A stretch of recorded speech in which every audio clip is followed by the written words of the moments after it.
Hello, my name is Marcus. I'm the compiler of a collection of therapy quotes entitled Psychoanalytic Self-Awareness Quotes. This is TQ 222 to 225. Therapy quote number 222.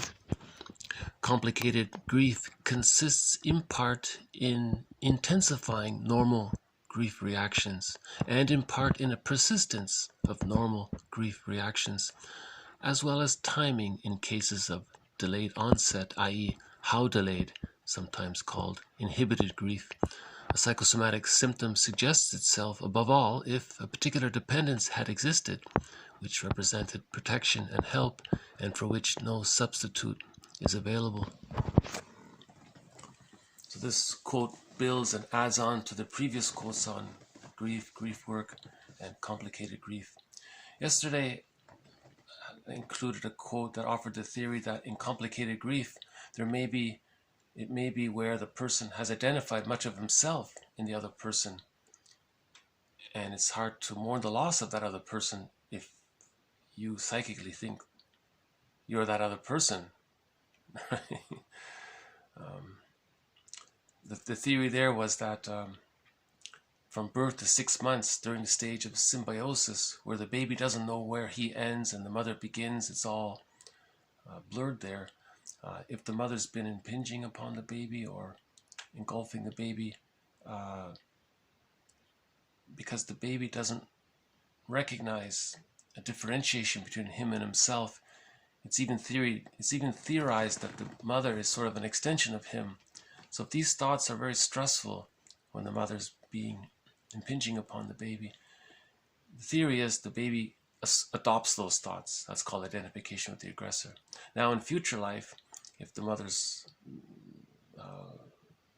a loss of the mother, and psychically the person has identified with the mother, how does he mourn the loss of his mother if psychically he thinks he's her, if he's still her, you see? So that's an example of complicated grief. This quote talks about the signs of it, the outward signs of it. So if the normal grief reactions are exaggerated, if they persist, and if there's delayed onset. See, delayed onset, he's saying, could be a sign of complicated grief. How delayed? But for example, if it takes 10 years, if the guy is in denial and numb for 10 years, and then a decade later he realizes that there's been a loss. I mean, he starts to emotionally try to assimilate it. We can categorize that as being a symptom of complicated grief. So delayed onset,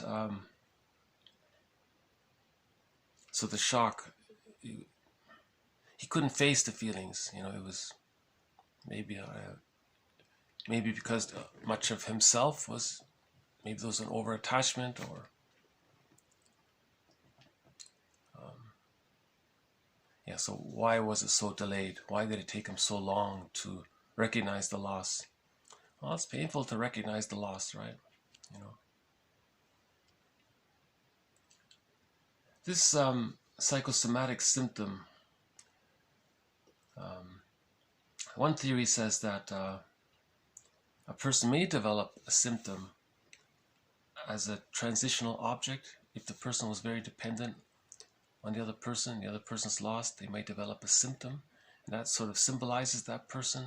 That's like a security blanket for a child. It's sort of its transitional object, like moving away from the person. The person's lost, you're moving away, but you can't fully move away, so you have that symptom. Marion Woodman gives this example about a case like this. You know, these case studies are fictionalized. They're based on real characters, but the details are changed and the information's changed, so nobody's identity is given, right, in these case studies. But she presents one case study of she talks about the mother complex, right, where the man is overly bonded with the mother because the mother used the baby to meet her needs. It's called the mother complex, due to Jocasta style mothering.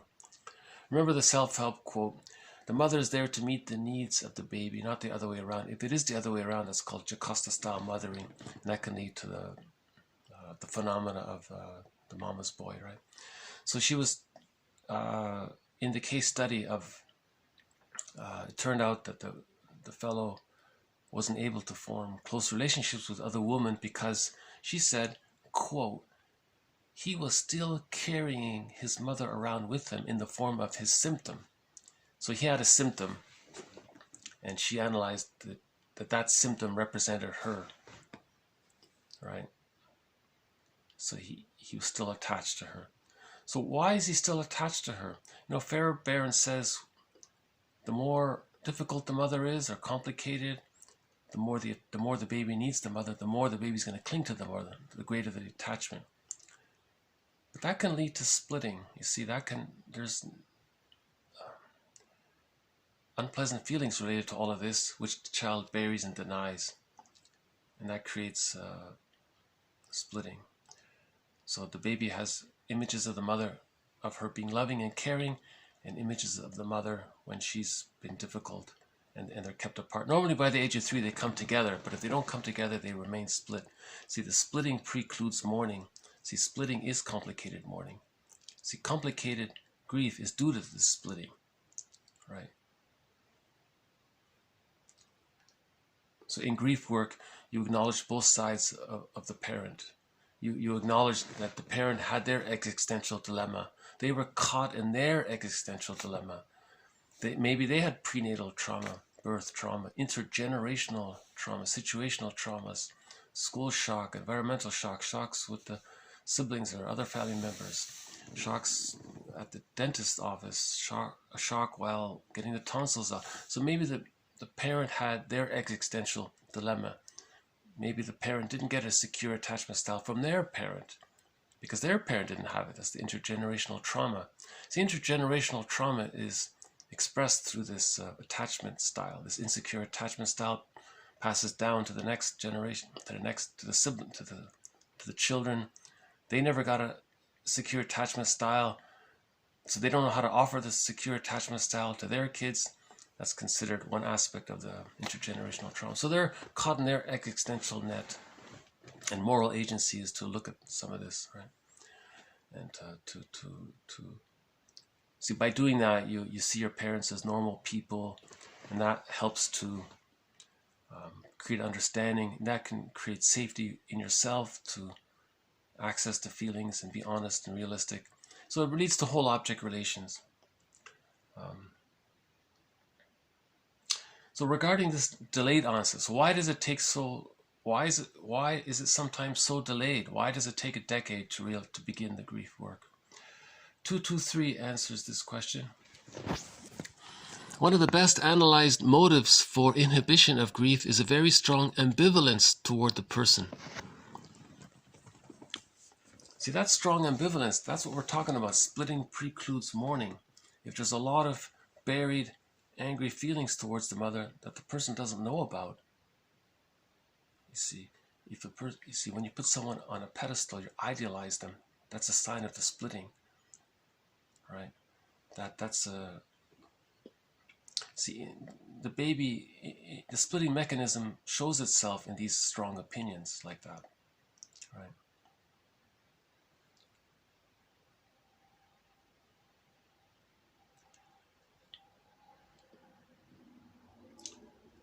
So the reason there's strong ambivalence, one of the reasons a child can develop a strong ambivalence is 224.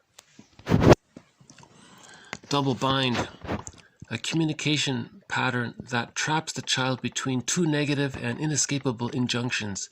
There is also a prohibition against drawing attention to the bind itself. So that would create ambivalence. The child loves his mother, needs his mother, bonded with his mother. What if the mother gives the baby these double binds? That would cause frustration, which the child would deny and reject. So there's this unconscious ambivalence. That's this unconscious conflict we're talking about. See, there's the source of the unconscious conflict, this splitting, this inner ambivalence. Yesterday's quote was about how one client had a lot of mischief in her life, that this unconscious conflict can create problems in her life because as an adult, the person is engaged in repetition compulsion gone awry. Remember, this is a trauma, developmental trauma. when there's trauma, there's repetition compulsion in an attempt to master the trauma. But this can go awry. For example, if in the outer world, the person projects the rejecting mother onto a non-threatening substitute other, coaxes that person, uses rationalization to make themselves believe that that's the rejecting mother. So then they express their anger towards the non-threatening substitute other, but that's preserving the split. That's maintaining the unconscious ambivalence. They're not facing the ambivalence. They're still in denial. You see, that's why repetition compulsion has gone awry. And it's causing mischief in her life because it doesn't work. It's called a secondary delusion, you know. So healing is an inside job. She's got to heal the splits. So just to end on a slightly lighter note, okay, a quote from a movie. At least when you lose, you get to have a rest.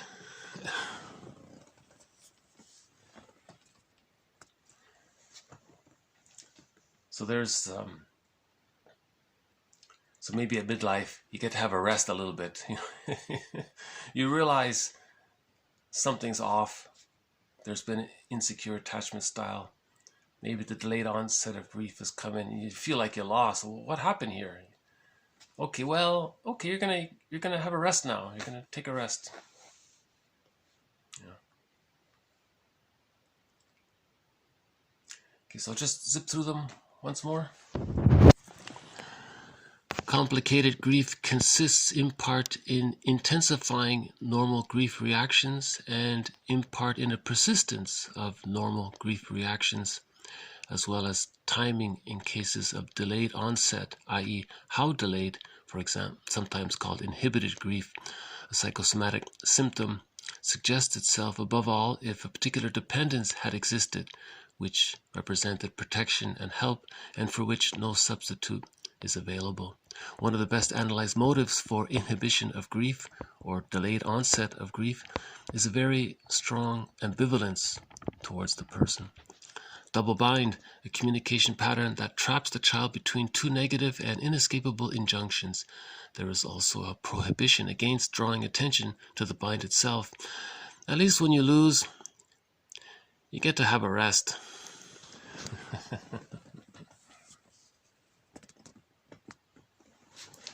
See, and then after the rest, you take it this time out, there's going to be this questioning period. What happened?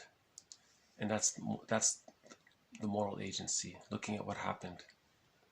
Being your own existential detective. What happened? All of the therapists say that we're responsible ourselves for finding out what happened, what's in our unconscious history, getting to know the stranger within, the lost feeling self, the exiled feeling self. Right. Lowell even says it's man's evolutionary task to exercise this looking within. Right. And that's what Kristen Wilson was saying, that this is a personal moral revolution. At midlife, you're engaged in a personal moral revolution to look within, to heal, right? To exercise your moral agency. That's what Lowell says. To look within, to heal yourself, to know thyself, heal thyself, to self-examine, to self-reflect, and so on. Right. Robert Bly says, read psychology for 10 minutes every day. Just do that for 10 minutes every day. Read psychology. If you don't, you're nuts, he says. No, he said you're cuckoo if you don't. What he meant, it can cause mischief in your life, and it resembles, I think you get the joke, right? He said, there's a wealth of information available on understanding ourselves. So why not, you'd be foolish not to take advantage of all of this information about knowing ourselves, to know thyself. Because remember what Burglar said, the unexamined life is a repetition compulsion of how the baby couldn't deal with an insecure attachment style that ends up with an unexamined life. So why not learn about this and engage in the healing journey, right?